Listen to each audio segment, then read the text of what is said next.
नमस्कार।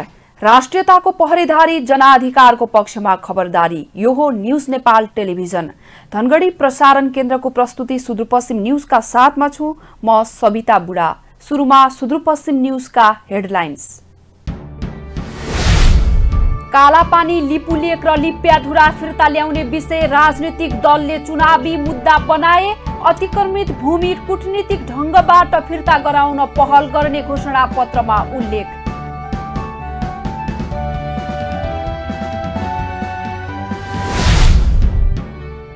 टिकापुर घटनालाई राजनीतिक मुद्दा बनाउने नेकपा माओवादी केन्द्रको प्रतिबद्धता।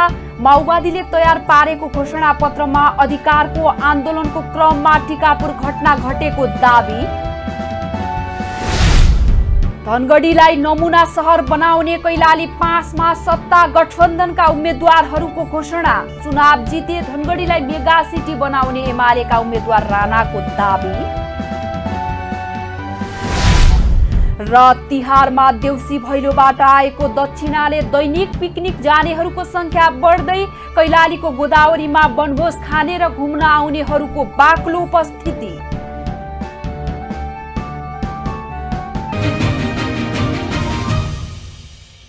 एक वर्षमा 24 महिना सुनेको छ छैन। नसुने सुनिहालौ, नबुझे बुझिहालौ। होमको अफर आज रिचार्ज गरिहालौ। अनि रिचार्ज चाहिँ कसरी गर्ने नि? डाइरेक्ट डिलर दाइकोमा गएर फन्ड ट्रान्सफर मार्फत रिचार्ज गरे भइहाल्यो नि। प्रत्येक साता सो साताभरिमा 1 वर्षको लागि रिचार्ज गर्नेहरू मध्येबाट 1 जनालाई विकली लकी ड्र मार्फत नगद रु 1 लाख पुरस्कार पनि दिइन्छ।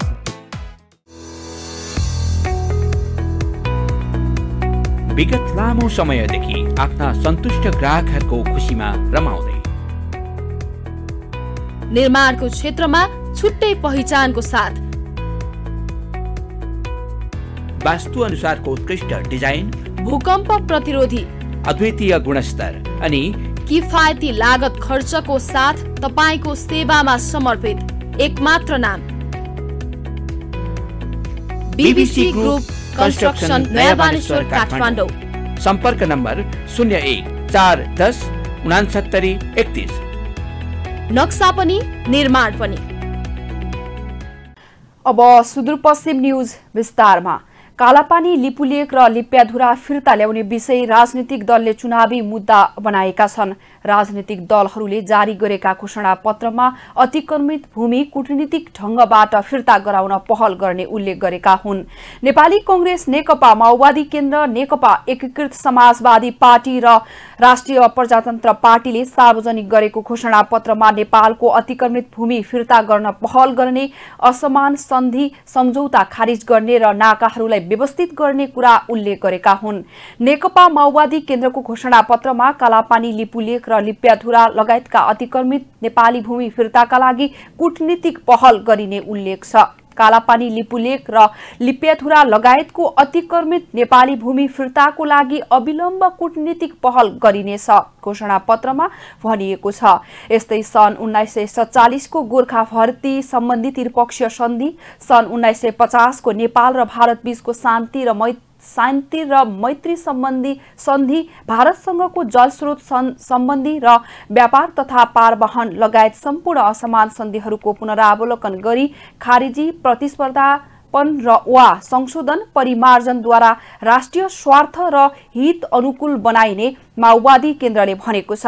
नेकपा एकीकृत समाजवादी पार्टीको चुनावी घोषणा पत्रमा नेपालका अतिक्रमित भूमिलाई फिर्ता गर्न कूटनीतिक पहल गरिने उल्लेख छ। नेकपा एकीकृत समाजवादीले भारतसँग गरिएको सन् 1950 को सन्धि लगायत सबै असमान सन्धिहरूको पुनरावलोकन गर्ने, आगामी मङ्सिर 4 गते हुने प्रदेश र प्रतिनिधि सभा निर्वाचनका लागि जारी घोषणा पत्रमा उल्लेख गरेको छ। रापरपाले जारी गरेको घोषणा पत्रमा नेपालको भूभाग कसैका विरुद्ध प्रयोग हुने नदिने उल्लेख छ भने सबै असमान सन्धि सम्झौता तथा सीमा विवादलाई कूटनीतिक पहलबाट टुङ्ग्याइने उल्लेख छ। नेकपा माओवादी केन्द्रले टिकापुर घटनालाई राजनीतिक मुद्दा बनाइने प्रतिबद्धता आफ्नो घोषणा पत्रमा लेखेको छ। 2072 भदौ 7 गते टिकापुरमा भएको हत्याको घटना राजनीतिक विषय बनाउने कुरा माओवादीले तयार पारेको घोषणा पत्रमा व्यक्त गरेको हो। थारू समुदायको आन्दोलनको क्रममा घटेको टिकापुर घटना सम्बन्धी समस्यालाई राजनीतिक ढंगले सम्बोधन गर्ने प्रयत्न गरिने प्रतिबद्धतामा भनिएको छ। टिकापुरमा त्यस दिन आन्दोलनका क्रममा एक नाबालक सहित 8 सुरक्षाकर्मीहरूको मृत्यु भएको थियो। कैलाली जिल्ला अदालत र उच्च अदालतले सो घटनामा संलग्न रहेको आरोपमा पक्राउ परेकालाई कैद सजाय तोकिसकेको छ। अहिले सो मुद्दा सर्वोच्च अदालतमा विचाराधीन रहेको छ। टिकापुर घटनामा संलग्न रहेको आरोपमा जेल जीवन बिताइरहेका रेशम चौधरीले नागरिक उन्मुक्ति पार्टी नै दर्ता गराएका छन्। सो पार्टीकी अध्यक्ष उनकी श्रीमती रञ्जिता श्रेष्ठ रहेकी छन्। माओवादी केन्द्रको प्रतिबद्धता पत्रमा मुक्त कमैया तथा कमलहरीको पुनर्स्थापनाको बाँकी काम 2 वर्षभित्र सम्पन्न गरिने भनिएको छ। सिकल सेल जस्ता अनुवांशिक रोगको निशुल्क उपचारको व्यवस्था गर्ने, धार्मिक भाषिक अल्पसंख्यक व्यक्ति तथा समुदायको पहिचान, भाषा, संस्कृति, इतिहास, साहित्य, कला, सम्पदाको अभ्यास गर्ने, प्रयोग गर्ने, संरक्षण र विकास गर्ने तथा पुस्तान्तरण गर्ने हकको ग्यारेन्टी गरिने प्रतिबद्धता रहेको छ। यस्तै डोटेली र थारू भाषालाई प्रदेश भाषा बनाइने नेकपा माओवादी केन्द्रको घोषणा पत्रमा प्रतिबद्धता व्यक्त गरिएको छ। माओवादी केन्द्रले सोमबार सो घोषणा पत्र सार्वजनिक गरेको थियो। आगामी मंसिर 4 गते हुने प्रतिनिधि सभा सदस्य तथा प्रदेश सभा सदस्यका लागि मतपत्र छपाइने काम अन्तिम चरणमा पुगेको छ। करिब 8 करोड मतपत्र आवश्यक पर्नेमा सोमबारसम्म करिब 7 करोड मतपत्र छपाई भइसकेको छ। आगामी मंसिर 3 गतेसम्म कायम हुने मतदाताको संख्याका आधारमा यसपटक समानुपातिकतर्फ करिब 4 करोड तथा पहिलो हुने निर्वाचित हुने प्रणालीतर्फ करिब 4 करोड मतपत्र आवश्यक पर्नेछ। आयोगका सहायक प्रवक्ता ऋषिराम भूषालका अनुसार समानुपातिक निर्वाचन प्रणालीतर्फको मतपत्र यसअघि नै छपाई भइसकेको छ भने सोमबारसम्म पहिलो हुने निर्वाचित हुने प्रणालीतर्फ 2 करोड 86,88,500 मतपत्र छपाई भएको छ। अब करिब 1 करोड 14 लाख मतपत्र मात्र छपाई गर्न बाँकी छ। छपाई भएका पहिलो हुने निर्वाचित हुने प्रणालीतर्फको मतपत्र मध्ये 1 करोड 29,53,500 प्रदेश सभा तथा 1 करोड 46,35,000 प्रतिनिधि सभाको मतपत्र रहेका छन्, जसमा प्रतिनिधि सभाका लागि 50 र प्रदेश सभातर्फ 46 जिल्लाको मतपत्र समावेश छन्। निर्वाचन आयोगले छपाई सँगसँगै ढुवानी पनि गरिरहेको छ। मनाङ र मुस्ताङ बाहेकका सबै जिल्लामा समानुपातिक निर्वाचन प्रणालीतर्फको मतपत्र ढुवानी भइसकेको छ भने पहिलो हुने निर्वाचित हुने प्रणालीतर्फ हालसम्म 78,65,000 मतपत्र ढुवानी सम्पन्न भएको छ, जसमा प्रतिनिधि सभाको मतपत्र 39,19,000 र प्रदेश सभाको मतपत्र 39,43,000 रहेका छन्। पहिलो हुने निर्वाचित हुने निर्वाचन प्रणाली अन्तर्गत सोमबारसम्म 16वटा जिल्लाका मतपत्र ढुवानी भएको छ। धनगढीलाई नमूना शहर बनाउने कैलाली क्षेत्र नम्बर 5 का सत्ता गठबन्धनका उम्मेद्वारहरूले घोषणा पत्रमा उल्लेख गरेका छन्। बजारको डुबान र कटान समस्या हल गर्नेदेखि धनगढीलाई नमूना शहर बनाउने खालका योजना उम्मेद्वारहरूले घोषणा पत्रमा उल्लेख गर्नु भएको हो। मंसिर 4 मा हुने चुनावमा भोट माग्न घर दैलो गरिरहेका उहाँहरूले आफ्नो क्षेत्रका सबै खाले समस्याको दीर्घकालीन समाधान गर्न अवसर दिनुपर्ने बताउनु भएको हो। गठबन्धनका प्रतिनिधि सभा सदस्यका उम्मेद्वार दिल्लीराज पन्त र प्रदेश सभा सदस्यका उम्मेद्वार प्रकाश बहादुर देउबा र रमेश धामीले निर्वाचित भए आफ्नो निर्वाचन क्षेत्रको बृहत्तर विकास गर्ने दावी गर्नुभएको हो। गठबन्धनका प्रतिनिधि सभा सदस्यका उम्मेद्वार पन्तले संयुक्त 22 बुँदे प्रतिबद्धता सार्वजनिक गरेका छन्। उनले कैलाली निर्वाचन क्षेत्र नम्बर 5 लाई आर्थिक, शैक्षिक, स्वास्थ्य, पर्यटन र खेलकुद केन्द्रका रूपमा विकास गर्न दीर्घकालीन र व्यवस्थित योजना निर्माण गरी तीनै तहका सरकारसँग अर्थपूर्ण समन्वय र सहकार्यमा अघि बढ्ने बताएका छन्। कैलाली निर्वाचन क्षेत्र नम्बर 5 को 1 मा गठबन्धनबाट नेकपा माओवादी केन्द्रका नेता रमेश धामी प्रदेश सभा सदस्य उम्मेद्वार छन्। उनले पनि जनतासँग मत माग्न घर दैलो गरिरहेका छन्। प्रदेशसभा सदस्यको रूपमा कानून निर्माण गर्न र विकास निर्माणका काम गर्न सक्षम जनप्रतिनिधिको रूपमा काम गर्न मत मागिरहेको उनले बताएका छन्। 19 बुँदे घोषणापत्र तयार गरेर घर दैलोमा व्यस्त रहेका धामीले आफ्नो पक्षमा मत दिन आग्रह गरेका छन्। उनले गठबन्धनका उम्मेद्वारलाई जनताले जित्याउने दाबी समेत गरेका छन्। कैलाली 5 को 2 मा गठबन्धनले नेपाली कांग्रेसका नेता प्रकाश देउबालाई उम्मेद्वार बनाएको छ। देउबाले 10 बुँदे चुनावी प्रतिबद्धता सार्वजनिक गरेका छन्। धनगढी उपमहानगरमा हुने डुबान, नदी कटान, अतिक्रमण र अव्यवस्थित शहरीकरणको दीर्घकालीन समाधान गर्न आफूलाई मत दिनुपर्ने उहाँको भनाइ छ। यस्तै कैलाली क्षेत्र नम्बर 5 का एमालेका उम्मेद्वार पनि राष्ट्र र राष्ट्रियता जोगाउनका लागि काम गर्ने भन्दै यति बेला घर दैलो कार्यक्रममा व्यस्त छन्। एमालेको सरकार नेतृत्वमा आएपछि लिपुलेक, लिप्याधुरा जस्ता देशमा गुमेका भूभाग फिर्ता आउने भएकाले आगामी दिनमा पनि राष्ट्र र राष्ट्रियता जोगाउनका लागि एमालेलाई मत दिन उम्मेद्वारहरू घर दैलो कार्यक्रममा व्यस्त हुनुहुन्छ। एमालेका उम्मेद्वार नारदमुनि राणाले आफूले चुनाव जितेपछि धनगढीलाई मेगा सिटीको रूपमा विकास गर्ने प्रतिबद्धता व्यक्त गरेका छन्। तिहारमा देउसी भैलोबाट आएको दक्षिणाले यति बेला विभिन्न ठाउँमा दैनिक पिकनिक जानेहरूको संख्या बढ्दै गएको छ। त्यही अन्तर्गत कैलालीको धार्मिक तथा पर्यटकीय स्थल गोदावरीमा पनि वनभोज खाने र घुम्न आउनेको यति बेला बाक्लो उपस्थिति देखिन्छ। कैलालीको गोदावरीमा वनभोज खाने र घुम्न आउनेको दिनहुँ बाक्लो उपस्थिति हुने गरेको छ। गोदावरी नदी किनारमा वनभोज खान कैलाली, कञ्चनपुर, बर्दिया लगायतका टाढा टाढाबाट समेत मानिसहरू आउने गरेका छन्। मलाई त बाबु धेरै राम्रो लाग्यो। हामी उही बेला पहाड, बुढा मान्छे पहाड बसेका पछि झरेका तराईमा होइन, पहाडको ठाउँ सम्झियो, खुबै राम्रो पहिलाको सम्झना आयो। कति राम्रो भनेर हामी खोला नाला उही बेला तरिराखिया, यस्ता नदी नालामा तरेका, घाँस दाउरा गएका, त्यही याद आउनाले मलाई धेरै राम्रो लाग्यो। पिकनिक खानको लागि रमाइलो त धेरै छ। अलि अझै केही गरिदिएको भए धेरै राम्रो हुन्थ्यो कि पिकनिक खाने ठाउँ यस्तो। अब सबै ठाउँको कति दिदी बहिनीहरू भाइहरू सब घुम्न आएको छन्। अलि केही गर्नु भएको छैन क्या। उहाँ मेयरहरूदेखि वडा अध्यक्ष यहाँको अलि उहाँहरूदेखि अलि गुनासो लाग्यो मलाई। विशेष गरी तिहार सकिएपछिको समयमा वनभोज खानका लागि मानिसहरू आउँछन्। त्यस्तै गोदावरीमा रहेको काठेपुलमा घुम्न, टिकटक बनाउन तथा जन्मदिन मनाउनका लागि दिनहुँ सयौंको संख्यामा मानिसहरू आउने गरेका छन्। एकदम हामीले भैली खेल्यौँ। भैली खेलिसकेपछि सबैले भने क्या गोदावरी ठाउँ एकदम राम्रो छ, जानुपर्छ, मन्दिर पनि छ, हेर्ने दृष्टि पनि राम्रो छ, अनि पुल पनि राम्रो छ भनेर भन्नुभयो। अनि हामी यहाँ आइसकेपछि कस्तो भयो भने चाहिँ पानीको एकदम पानी नमिल्ने कि यति टाढा जानुपर्ने, एउटा मात्रै धारा, पानीको एकदम अभाव कम भयो।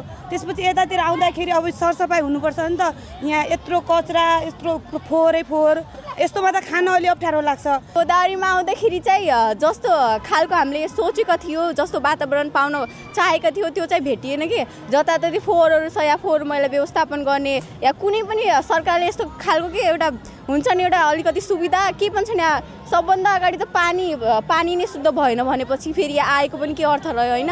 खाना पकाउनु पनि हामीले नदी भन्दा पनि फोहोर बालेर खाना पकाउनु परिरहेको छ। गोदावरीमा बाक्लो संख्यामा मानिसहरूको उपस्थिति हुन थालेपछि गोदावरीमै रहेको अस्थायी प्रहरी पोस्टले दैनिक 3-4 जनाको संख्यामा प्रहरी सुरक्षाको लागि खटाउने गरेको छ।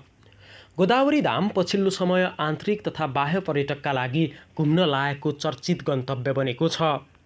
सोही अनुसार धाम क्षेत्र व्यवस्थित बनाउन र धामको दैनिक सरसफाई गर्नुपर्ने पर्यटक तथा आसपासका स्थानीयहरूको भनाइ छ। तिहारपछि भिडभाड झन बढेको हुँदा दिनहुँ उक्त क्षेत्रमा फोहोर व्यवस्थापनको उचित व्यवस्थापन नहुँदा गोदावरी नदी किनारमा फोहोर भने छरपष्ट रहेको देखिन्छ। Devendra Pandey, Sudurpashchim Pradesh bureau, news Nepal television, Dhangadhi. Dhangadhi उपमहानगरपालिकाको विशेष ओडा क्लिनिक कार्यक्रम अन्तर्गत हालसम्म 13,425 जनाले सेवा लिएका छन्। गत साउन महिनाबाट सुरु भएको उक्त कार्यक्रममा धनगढी उपमहानगरपालिकाका विभिन्न ओडाका नागरिकले सेवा लिएका हुन्। यस्तै उक्त कार्यक्रमबाटै स्वास्थ्य चेक जाँच गराएर अन्यत्र ठाउँमा रेफर गरिएको संख्या 1,119 रहेको छ। सोही कार्यक्रम अन्तर्गत सोमबार 15 नम्बर ओडाको उर्मा स्वास्थ्य केन्द्रमा सञ्चालित विशेषज्ञ ओडा क्लिनिकमा 111 जना बिरामीको उपचार भएको हो। क्लिनिकमा 65 जनाले जनरल फिजिशियनबाट सेवा लिएका र 16 जनाले स्त्री तथा प्रसूति रोग विशेषज्ञको सेवा लिएको उपमहानगरपालिकाले जनाएको छ। बझाङमा 6 वर्षीय बालिका बलात्कार आरोपमा 70 वर्षीय वृद्ध पक्राउ परेका छन्। 26 पातेभेरा गाउँपालिका 2 का 70 वर्षीय धनगिरी सार्की पक्राउ परेका हुन्। पीडितहरूले गत भदौ 9 गते सार्कीले ती बालिकालाई चकलेट बिस्कुट दिन्छु भन्दै ललाई फकाई 3 पटक लगातार बलात्कार गरेको बताएका छन्। खेतमा जाँदा बालिका सार्कीलाई देखेर डराउँदै लुकेपछि उनलाई किन डराएको भनी सोध्दा बालिकाले घटनाबारे बताएको जनाइएको छ। बालिकाकी आमा माइती घर गएको मौका छोपी सार्कीले बालिकालाई आफ्नै घरमा ल्याएर करणी गरेको पीडित बालिकाको परिवारले प्रहरी समक्ष बयान दिएको छ। जिल्ला प्रहरी कार्यालय बझाङले सार्कीलाई नियन्त्रणमा लिई आवश्यक अनुसन्धान गरिरहेको छ भने घटनाको थप अनुसन्धान भइरहेको जिल्ला प्रहरी कार्यालय बझाङले जनाएको छ। कैलाली क्षेत्र नम्बर 4 को निर्वाचन अधिकृतको कार्यालय सरेको छ। गोदावरी नगरपालिका नजिकै इलाका हुलाक कार्यालयमा रहेको निर्वाचन अधिकृतको कार्यालय गेटा मेडिकल कलेजको पूर्वी गेटमा गेटा आँखा अस्पताल नजिकै रहेको भवनमा सरेको हो। मंगलबार एक सूचना निकाल्दै क्षेत्र नम्बर 4 का निर्वाचन अधिकृत इन्द्रप्रसाद कठायतले मतपत्रको व्यवस्थापन, जनशक्ति व्यवस्थापन तथा मतगणना समेतको कार्य सञ्चालनको लागि हालको भवन अपर्याप्त भएकाले अन्त सारिएको बताएका छन्। बैतडीको पाटन नगरपालिकामा बुधबार सार्वजनिक बिदा दिइएको छ। नगरपालिकाले एक सूचना जारी गर्दै पाटन 2 स्थित महारुद्र मन्दिरमा मेला लाग्ने हुँदा सार्वजनिक बिदा दिइएको जनाएको छ। नगरपालिका भित्रका सबै शिक्षण संस्था, सरकारी तथा गैर सरकारी निकायमा सार्वजनिक बिदा दिइएको नगरपालिकाले सूचना मार्फत जनाएको छ। महारुद्र धाममा हरेक वर्ष कार्तिक शुक्ल सप्तमीको राति र कार्तिक शुक्ल अष्टमीको दिनमा मेला लाग्ने भएकाले नगरपालिका सो अवसरमा सार्वजनिक बिदा दिएको जनाएको छ। प्रधानमन्त्री कप राष्ट्रिय एक दिवसीय क्रिकेटमा सुदूरपश्चिम पराजित भएको छ। विभागीय टोली एफएफसँग सुदूरपश्चिम 10 विकेटले पराजित भएको हो। मूलपानी मैदानमा भएको खेलमा सुदूरपश्चिमले दिएको 68 रनको झिनो लक्ष्य एपीएफले 11.2 ओभरमा बिना क्षति पूरा गरेको छ। एपीएफका ओपनर आसिफ शेखले 32 बलमा 42 र प्रदीप ऐरीले 36 बलमा 25 रनको अभिजित पारी खेले। टस हारेर ब्याटिङ गरेको सुदूरपश्चिम 43 ओभरमा 67 रनमै अल आउट भएको थियो। उसका लागि कप्तान राजु रिजालले सर्वाधिक 24 रन बनाए। अन्य कुनै ब्याटरले दोहोरो अङ्कमा रन बनाउन सकेनन्। एपीएफका लागि स्पिनर भुवन कार्कीले सर्वाधिक 4 विकेट लिए। उनले 9 ओभरमा 1 मेडल राख्दै 22 रन खर्चिए। कमल ऐरी र मौसम ढकालले समान 2 विकेट लिए। प्रधानमन्त्री कपको समूह ए मा रहेको एपीएफको यो लगातार दोस्रो जित हो। यसअघि पहिलो खेलमा उसले अर्को विभागीय टोली त्रिभुवन आर्मीलाई 56 रनले हराएको थियो। यिनै खबरसँगै हामी सुदूरपश्चिम न्यूजको अहिलेलाई अन्ततिर आइपुगेका छौं। बिदा हुनु पूर्व हेडलाइन्स पुनः एकपटक। कालापानी, लिपुलेक र लिप्याधुरा फिर्ता ल्याउने विषय राजनीतिक दलले चुनावी मुद्दा बनाए। अतिक्रमित भूमि कूटनीतिक ढंगबाट फिर्ता गराउन पहल गर्ने घोषणा पत्रमा उल्लेख।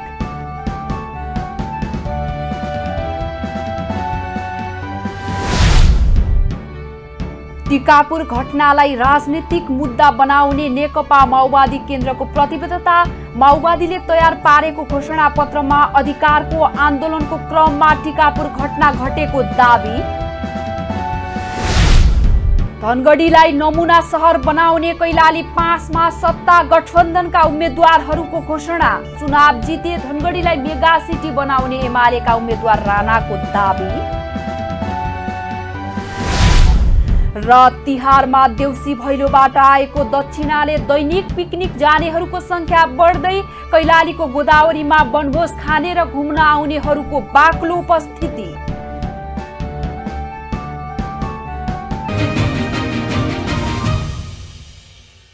सुदूरपश्चिम न्यूज अहिलेलाई यति नै। राष्ट्रियताको पहरेदारी, जनाधिकारको पक्षमा खबरदारी। हेर्दै रहनुहोला न्यूज नेपाल टेलिभिजन।